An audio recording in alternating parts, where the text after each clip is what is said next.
काम वालों से भी ज़्यादा मैं डाउन लगती थी क्योंकि मेरे पास अच्छे कपड़े नहीं होते थे, कुछ नहीं होता था। मैं काम के लिए हर जगह बुलाई जाती। कोई पीछे से कहने वाला नहीं कि तुमने बुलाया तो कम से कम एक जोड़ी से ढंग के कपड़े तो बना देते। कोई भी कहने वाला नहीं था। जैसा चल रहा था वैसे ही चल रहा था। किसी ने एक बार जसपुर में मैं किसी शादी में चली गई। मेरे नानी के, भैया के मतलब दूर की रिश्तेदारी मुझे याद भी नहीं क्या-क्या थे। उनके यहाँ शादी थी, तो उनकी जिनके यहाँ शादी थी उनकी भाभी ने मेरे को एक सूट दिया, गौरव तो का मैंने टाइम देखो सुई से मोबाइल उसको चार्ज कितना छोटा लागेगा करके तो उस बताना शादी मेरे में को पहना। और उस सुई से छोटा करके उसे पहन के मेरे लिए तो नया कपड़ा मिल गया था, उनका भले ही बिल्कुल पुराना था, तो जब मैंने उसे सुई से धागों से सिल के और उसे पहना, मेरे लिए बहुत खुशी थी। मुझे ऐसा लग रहा था कि मेरे को नया कपड़ा मिल गया।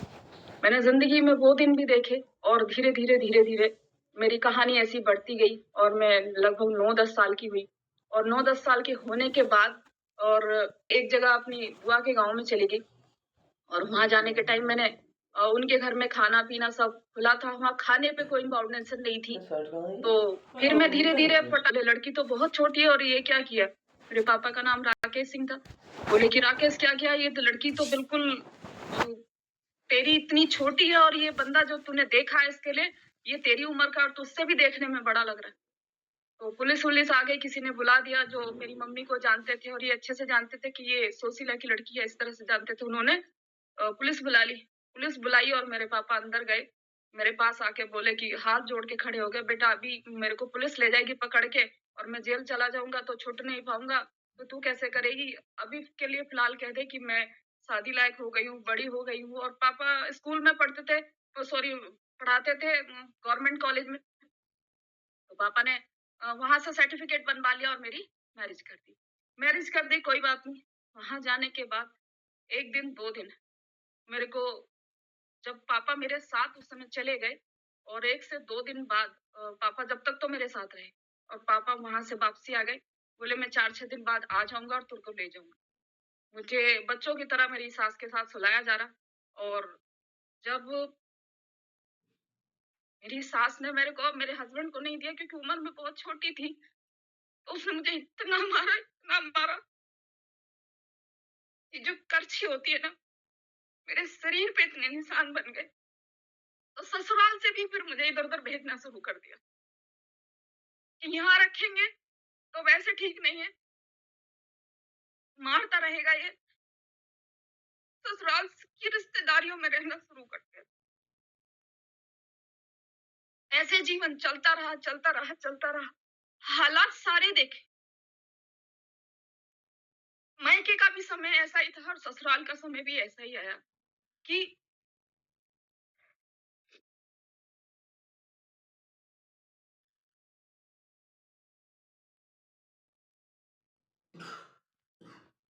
ऐसे ही लगभग मैं 8-9 महीने, 1 साल, 1.5 साल में इधर-उधर रही। 1 सवा साल रहने के बाद 16 साल की कंप्लीट नहीं हुई, तब तक मेरी गोद में मेरा बड़ा बेटा आ चुका था। रोज़ के लड़ाई, झगड़े, इधर-उधर की चीज़ें दिन पे दिन ऐसे ही चलता रहा, चलता रहा। मैंने उस समय के टाइम पे भी बहुत सारे स्ट्रगल करे। शायद मैं अगर बताने बैठूँगी तो मेरे को 2 दिन बीत जाएँगे। मैंने किस-किस तरीके से कैसे-कैसे करके अपनी ज़िंदगी को बिताया। वहाँ से चलने के बाद में समस्याएँ हुई, बहुत ज़्यादा हुई और कुछ ऐसी चीज़ें रहीं मेरे हस्बैंड की जो मैं यहाँ बोल भी नहीं सकती। कुछ ऐसी चीज़ें रहीं, चीप नॉन-वेज ऐसी चीज़ें रहीं जो मैं नहीं बोल सकती। लास्ट में मजबूरी में जब बहुत कुछ देख लिया और झेल लिया, तो मैंने डिसीज़न लिया कि आज सब कुछ कमाने के बाद, सब कुछ करने के बाद, मैंने उस समय भी पार्लर खोला, पार्लर में बेस्ट अवार्ड लिया, सारी चीज़ें मैंने कंप्लीट करी, घर बनाया, मेहनत करी, वहाँ मैं दिन-रात लगी रही। धीरे-धीरे मैंने फिर अपनी ज़िंदगी पर्सनल लाइफ़ को बिल्कुल पीछे छोड़ दिया, कि पर्सनल लाइफ़ तो होती नहीं मतलब मैंने कभी फ़ील ही नहीं करी थी पर्सनल लाइफ़ भी कुछ होती है। मैंने कभी फ़ील नहीं करा, मैंने जाना ही नहीं कि मैं भी कुछ हूँ। दुनियादारी में और घर गृहस्थी में और बच्चों में इतनी पूरी तरह से मिक्स हो चुकी थी और मुझे पता ही नहीं था कि पर्सनल लाइफ भी कुछ होती है। तो वहाँ से थोड़ा-थोड़ा अपने आप को कंट्रोल किया और फिर मैंने एक डिसीजन लिया। अ, हुआ ये था लास्ट टाइम मैंने डीपली स्टोरी में नहीं जाऊँगी।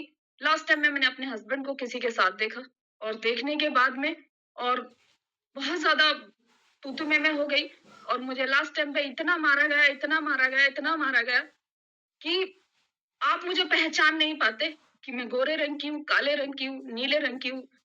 मार के निशान हो चुके थे और ये मेरा जो मुँह है, लगभग 1 महीने मुँह ऊपर करके चाय डालना और दलिया डालना, बिस्किट वगैरह डाल के ऐसे मैंने गुज़ारा करा, क्योंकि ये सब ऐसे मुँह पकड़-पकड़ के यहाँ मार-मार के पूरे जवाड़े बंद हो चुके थे। मुझसे रोटी तो अगले डेढ़ 2 महीने बिल्कुल नहीं चबाई गई थी। ऐसे हालातों में मैं जब मुझे बहुत मारा, तो मैं अपने बच्चों को लेके आ गई थी। और बच्चों को लेके आ गई थी, एक जोड़ी कपड़े लेके आई थी और बच्चों के कपड़े थे। इत्तेफ़ाकन ऊपर वाला मेरे साथ था और मैं नियत अच्छी थी, व्यवहार से अच्छी थी, नेचर से अच्छी थी। मैंने अपने नेचर को कभी खराब नहीं करा।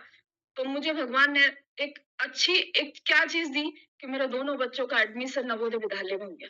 मैं नवोदय में मेरे दोनों बच्चे चले गए, मैं अकेली हो गई और मुझे देखा कि मैं खुद ही अपने जीवन को अब चलाना है, कोई ज़्यादा बड़ी बात नहीं है। नवोदय विद्यालय में चले गए, वहाँ कोई किसी तरह का खर्चा नहीं था, ड्रेस भी वहीं से मिल रही थी, बुक्स भी वहीं से मिल रही थी, खाना-पीना सब कुछ रहना वहाँ होना शुरू हो गया। मैं थोड़ी-सी फ्री हुई और फ्री होने के बाद मैं धीरे-धीरे अपनी सारी चीज़ें चला रही थी। मैंने पैन कार्ड पे लोन लिया, लोन लेके मैंने पार्लर खोला और 50,000 का लोन लेके पार्लर खोला, पार्लर को बढ़िया से चलाया और चलाने के बाद उसमें भी लगभग 1 साल के अंदर-अंदर मैं दिल्ली सामान लेने गई, उस पार्लर में भी चोरी हो गई।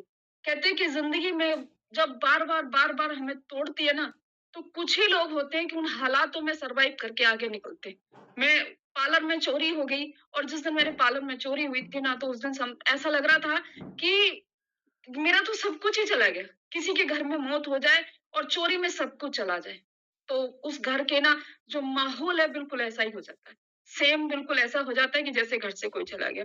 मैंने 3 दिन लगातार उस फैले हुए सामान में बैठ के रोई और 3 दिन तक बिल्कुल पानी के सिवा मैंने चाय तक नहीं पी।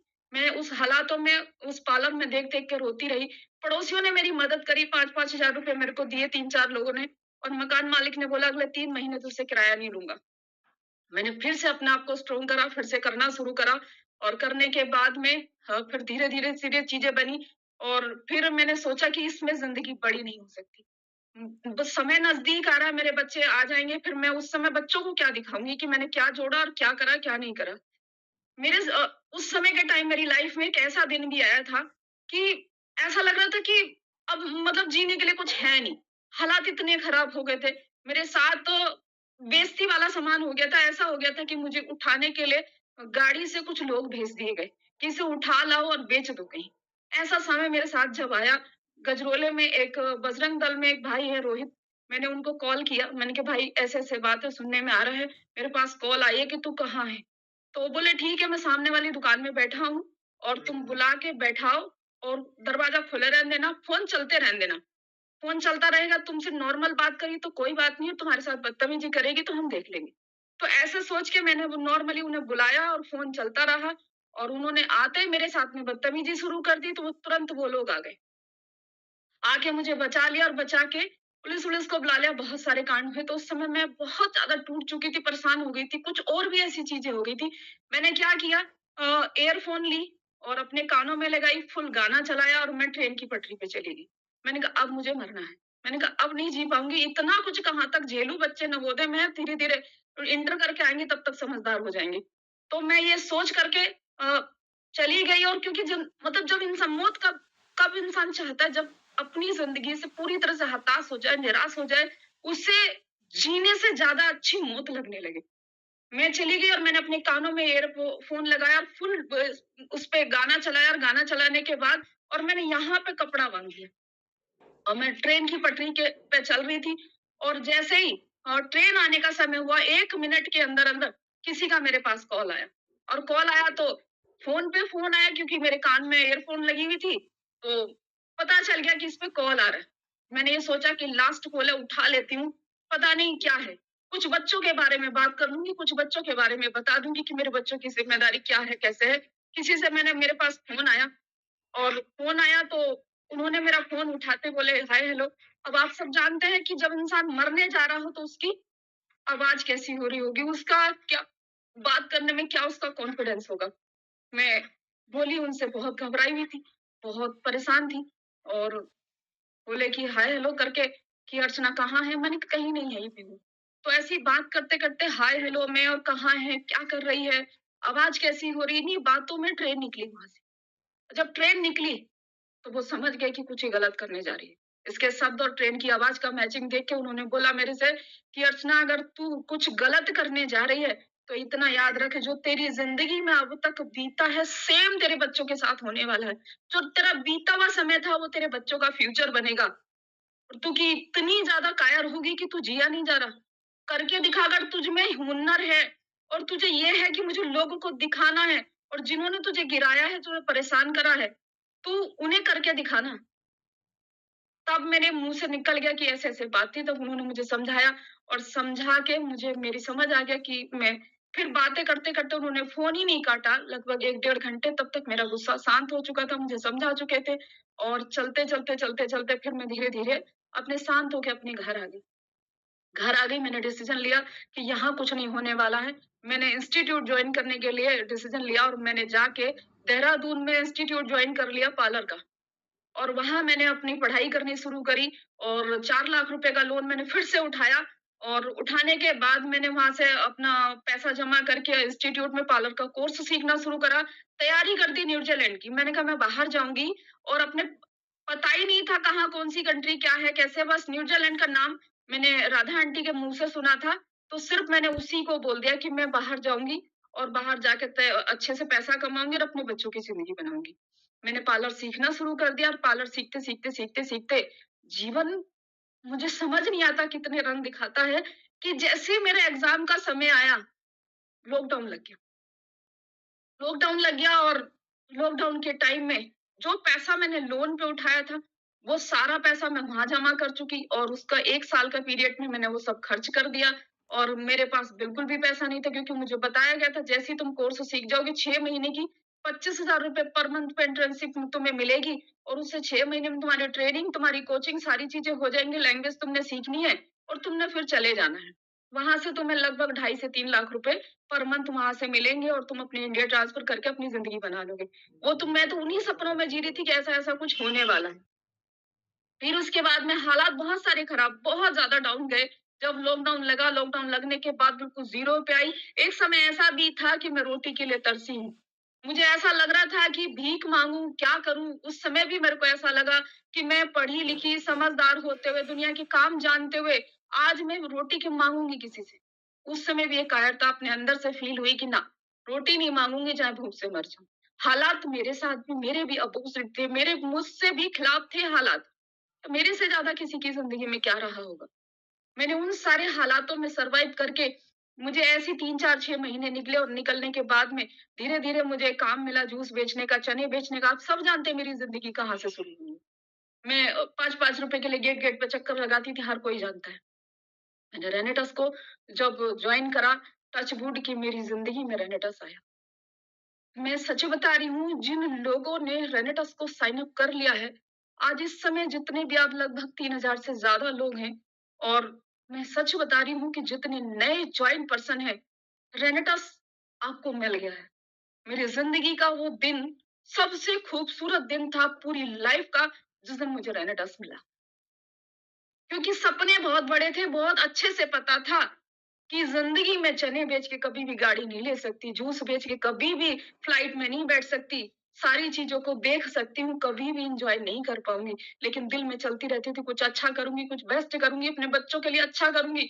मैं ब्रांडेड कपड़े अपने बच्चों को पहनाऊँगी। मैंने लोगों को देखा ना कि जो चीज़ें मैंने अपने जीवन में कभी नहीं मिली, वो मैं अपने बच्चों को दूँगी। मेरे दिल में ये सब चीज़ें चलती रहती थी और सुबह 3:30 बजे उठना, जूस पे जाना, लेना, 5-6 किलोमीटर की यात्रा करना और जैसे-तैसे करते-करते 100 डेढ़ सौ रुपए रोज़ के कमाना, उसी के साथ में फिर चने बेचना। चने बेच के 2-3 घंटे दोपहर में रेस्ट करा, शाम को 4-5 बजे, 6 बजे 2-3 घंटे में पत्ते तोड़ के लाना, पूरे दिन ऐसी लगी रहती थी। 4-4 5-5 घंटे का मात्र 4-4 5-5 घंटे का आराम करती थी। और किस चीज़ के लिए? हद से हद 350 रुपए तक के लिए। ज़्यादा से ज़्यादा कितने कमा पाती थी जूस में? 350। मैं आप लोगों को बता दूँ कि रेनेटस मेरी ज़िंदगी में उसी संघर्ष की वजह से आया, उस लगन की वजह से आया और मैंने सब सोचा कि हाँ, मुझे बड़ा करना है, जीवन में बहुत आगे जाना है। भगवान ने मेरी सुन ली और सुनने के बाद रेनेटस मेरी ज़िंदगी में भेज दिया। रेनेटस मेरी ज़िंदगी में आया और मैंने उसको बहुत सारी कंडीशनें थी, किस तरीके से कैसे बहुत सारे सवाल लेकिन मैंने रेनेटस को साइन अप किया और करने के बाद मैंने डब्बियां बेचनी शुरू करी, क्योंकि मुझे तो पता ही नहीं था नेटवर्क मार्केटिंग किसको कहते हैं, नेटवर्क बना के कैसे पैसा आता है मुझे बिल्कुल भी नहीं पता था। मैंने डब्बियां बेचनी शुरू करी, 500 रुपए का रिटेल प्रॉफिट उस समय बचता था, मैं बेचती गई, धीरे धीरे बेचते बेचते ऐसे ही दिन चलते गए। मुझे अच्छा लगने लगा कि वजन उठाना बंद हो जाएगा। मैंने एक फौजी वाला बैग ले रखा था, मेरे कंधों पे पड़ा हुआ था और उसमें सामान डालती थी, क्योंकि वो टूटे ना, और मेरे इन कंधों पे निशान बन गए थे। कपड़ों का तह बनाकर यहाँ रख के और तब ऊपर से रखती थी। एक हाथ में टेबल टांगती थी जिस पे चने बेचती थी। मैं इतना वजन उठा के आना जाना जो सारे काम कर रही थी, मैंने देखा मेहनत तो हर काम में हमें करनी पड़ती है। तो मुझे जैसे ही रेनेटस में मिला तो मुझे डब्बी देखी कि 200-250 ग्राम की डब्बी है, 3-4 डब्बियाँ लेके निकल जाऊँगी, दिन भर बात करूँगी, और मुझे बता दिया गया था कि एक डब्बी बेचने के लिए लगभग 15, 16, 20 लोगों से बात करोगे तब जाके समझ आ गया कि 50 से भी 500 रुपए पूरे मिलेंगे। मैंने डब्बियाँ बेचना शुरू करा और बेचते मुझे नहीं पता था कि 500 सीसी का लेबल कैसे होता है। मेरी आईडी पे जैसे-जैसे बिज़नेस के लिए बताया कि यहाँ बिल काटना, यहाँ